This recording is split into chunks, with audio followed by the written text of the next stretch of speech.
அன்பான நேயர்களே, இன்று நாம் சுத்த சாதகத்தின் 53வது பாடலை பார்க்க இருக்கின்றோம். தந்திர கிரியை நெறிதனில் ஈசன் ரந்திட புசிக்கும் பின் மறை சொல் அந்த நல்லுபாசனா நெறிதனில் அனைத்தும் நான் என கண்டு புசிக்கும் இந்த உணவின் மாறுபாடின்றி இருமையும் முடிந்ததே ஆகின் தொந்தமிழ் சிவமே சடுமுகமாகி தொக்கிருந்த அறுத்தன் மேநினைவாம். ஆக இந்த பாடல் எந்த நிலையில் வந்திருக்கிறது சொல்லப்பட்டிருக்கிறது என்று சொன்னால், ஏற்கனவே 43வது பாடலிலே இந்த உணவு என்பது பின்னே சத்துவ உணவு, ரஜோ உணவு, தமோ உணவு என்று குறிப்பிட்டிருந்தாலும் 43லே முதலிலேயே சொல்லிவிடுகிறார். இந்த உணவு என்பது 3 வகையாக இருக்கிறது. உருவமா உணவு 43வது பாடலில் உருவ உணவு, அருவுருவ உணவு, அருவ உணவு என்று 3 வகையாக உணவு என்று வார்த்தையை பயன்படுத்தி சொல்லுகின்றார். ஆக நாம் முயற்சிக்கின்ற அந்த பரமுக்த நிலை, அதற்கு எந்த உணவு என்று கேட்டால் 44வது பாடலிலே குறிப்பிடுகின்றார். 4வது பாடலினுடைய கடைசி வரிவு அருவமாம் உணவால் பரமுக்தனுமாம் அச்சிவாங்கீசனுக்கு உயிர் அதுவே என்று. ஆக அருவ உணவுதான் அந்த பரமுக்த நிலையிலே இருக்கின்றவருக்கு உணவாக இருக்கிறது. அந்த நிலை தான் நாமும் அடைய வேண்டும் என்று முயற்சிக்கின்ற சாதகன் அந்த அருவ உணவு என்பது எது என்று இந்த 53வது பாடலிலே குறிப்பிடுகின்றார். சரி, பாடலுக்குள் செல்வோம். தந்திர கிரியை நெறிதனில் ஈசன் இறந்திட புசிக்கும். ஆக தந்திர கிரியை நெறிதனில் என்பது நாம் ஏற்கனவே முதல் 1-2 பாடல்கள் அந்த வரிசையில் கிரியை மார்க்கம் என்பது சித்தாந்த மார்க்கம் என்று குறிப்பு வந்தது. ஆக அந்த சித்தாந்த மார்க்க வகையிலே என்ன என்றால், ஈசன் இறந்திட, ஈசன் வழங்க நாம் புசிப்பு என்பது இங்கே அனுபவிக்கிறது. ஆக ஒவ்வொரு புசிப்பு என்றால் உணவை தான் புசிப்பார்கள். ஆனால் நமக்கு கிடைக்கக்கூடிய அனுபவம் எல்லாம் அந்த சிவன் வழங்க நாம் அதை அடைகின்றோம் அல்லது பெறுகின்றோம் என்கின்ற அந்த உறவு முறையில் எல்லா விஷயத்தையும் சிவன் எல்லாத்தையும் நடத்துகின்றான். சிவன் எனக்கு அதை கொடுத்தான், நல்லது கொடுத்தால் நல்லதை கொடுத்தான், கஷ்டத்தை கொடுத்தால் கஷ்டத்தை கொடுத்தான் என்று ஏற்றுக்கொள்கிறோமே, அந்த விதமான விஷயத்தை சொல்கிறார். தந்திர கிரியை நெறிதனில் ஈசன் இறந்திட புசிக்கும். நாம் அதை அந்த கோணத்திலே இருந்து புசிப்பல் என்கு அனுபவித்தல், அந்த கோணத்திலே இருந்து இதை அனுபவிக்கின்றோம் என்றும், பின்மறை சொல் அந்த உபாசனா நெறிதனில். ஆக பின்மறை என்பது வேதம். ஆக வேதாந்தத்தை தான் இங்கு சொல்லுகிறார். அது ஏற்கனவே உபாசனா மார்க்கம் என்று சொன்னதுனால அந்த உபாசனா நெறிதனில் அனைத்தும் நான் என்று கண்டு புசிக்கும். ஆக இந்த அதாவது அந்த பிரம்மே நான். ஆக நானே கடவுள் என்றும் நானே அந்த பிரம்மம் என்றும், இந்த உலகத்தை படைத்த அந்த பிரம்மே நான் என்று அந்த விதத்திலே எல்லாவற்றையும் அனுபவிக்கிறது. ஆக அந்த தன்மை தான் இங்கே நான் என கண்டு புசிக்கும் என்று சொல்லுகிறார். ஆக இந்த 2 விதமாக பூரணமாக சாதனத்தை முடிக்க வேண்டும். இந்த உணவின் மாறுபாடின்றி இருமையும் முடிந்ததே ஆகின். ஆக அதாவது இது இருமையும் முடிந்ததாக 2 விதமான அனுபவங்களையும் முடிந்ததே ஆகின் என்று இதன் பொருள். ஆக இங்கே ஒன்று கவனிக்க வேண்டும்.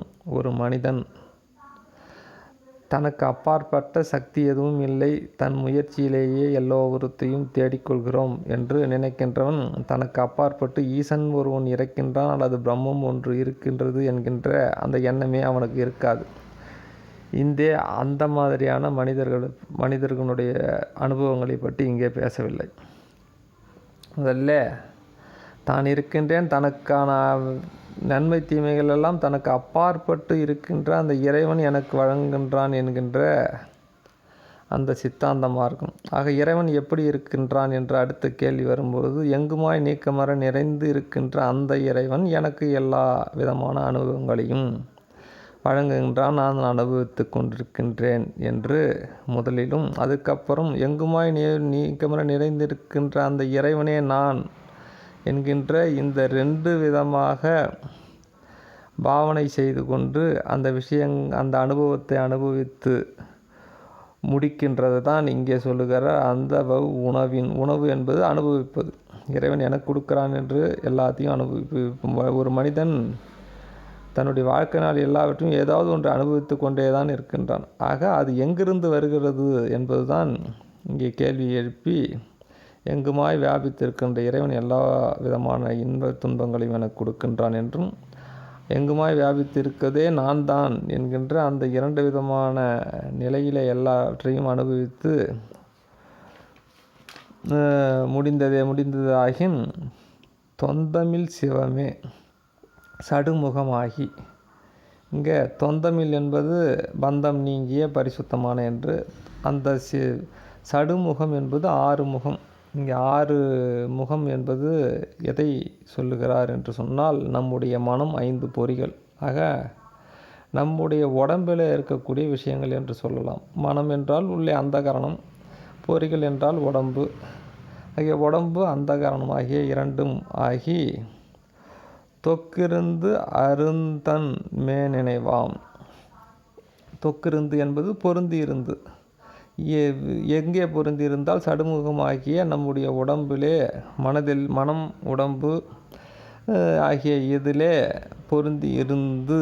எது பொருந்தி இருந்தது என்றால் தொந்தமில் சிவம் ஆகிய அந்த சிவமானது நம்முடைய உடம்பிலே பொருந்தி இருந்து அறுத்தன் மேனினைவாம் ஆகிய நன்மை தீமைகள் எல்லாம் அல்லது இந்த பிராரத்தத்திலே வரக்கூடிய விஷயங்கள் எல்லாம் அவன் அனுபவித்து கொண்டு அவன் ஏற்றுக்கொண்டு நமக்கு தேவையான அனுபவத்தை அகத்தே இருந்து வணங்குவான். அதாவது இந்த 2 விதமான அனுபவங்கள் எது என்று சொன்னால், முதல்ல குறிப்பிட்ட அந்த சித்தாந்த மார்க்கம், அடுத்தது வேதாந்த மார்க்கம், இதை 2ஐயும் முடித்துவிட்டு தானே எங்குமாய் வியாபித்திருக்கின்ற பொருள் என்று இருக்கக்கூடிய அவனுக்கு இங்கே பிரார்த்தப்படி இந்த மாயப்பிறப்பிலே வரக்கூடிய விஷயத்தை சிவமே நம்முடைய உடம்பிலே இருந்து, நம்முடைய கருவிகள் மற்றும் மனம் மற்றும் கண் 5 பொறிகளின் வழியாக விஷயங்களை எடுத்து நமக்கு அந்த ஜீவன் அல்லது அந்த பரமுக்தனுக்கு அந்த அனுபவத்தை எல்லாம் தந்து கொண்டே இருப்பான். ஆக இது எப்படி என்று போகும் என்று சொன்னால், இந்த உடம்பே சிவம் என்று சிவமாக இருந்து கொண்டு எல்லா விஷயத்தையும் அது செய்து கொள்ளும். அதாவது இதுக்கெல்லாம் சொல்லுவார்கள், பூரணமாக இந்த சாதனத்தை முடிக்கின்ற காலகட்டத்தில் இந்த உடம்பு சன்னிதானம் என்று, வள்ளல் பெருமான் கூட சன்னிதானம், தன்னுடைய சன்னிதானம் என்று சொல்லுவார்கள். இது ஆதீனங்கள் கூட சொல்லுவார்கள், தன்னுடைய உடம்பே சன்னிதானம் அல்லது இறைவன் இருக்கக்கூடிய இடம் என்று சொல்லுவார்கள். ஆக அப்படியான நிலை இந்த உடம்பிலேயே இறைவன் பொருந்தி கொள்வான். நாம் மிகச்சரியாக இந்த சாதனத்தை முடித்தால் இறைவனே நம்முடைய தேகத்தில் பொருந்தி கொள்வான். எல்லாவற்றையும் அவன் அனுபவித்து கொண்டிருப்பான். இது எங்கே போகிறது என்று சொன்னால், வள்ளல் பெருமான் இன்னொரு கருத்து கூட ஒன்று சொல்வான். என்னுடைய உடல் பொருள் ஆவியெல்லாம் நீ எடுத்துக்கொண்டு உன்னுடைய உடல் பொருள் ஆவியெல்லாம் எனக்கு வந்து கொடுப்பாய் என்று கேட்பார். ஆக நாம் இப்பொழுது நமக்கு இருக்கக்கூடிய உடம்பை என்னுடையது என்றும், சிவம் என்று ஒன்று இருக்கிறது என்று தெரிந்த காலத்தில் அவனுடைய உடம்பு உலகமெல்லாம் பரவி இருக்கிறது என்றும் நாம் சொல்லி கொண்டிருக்கின்றோம்.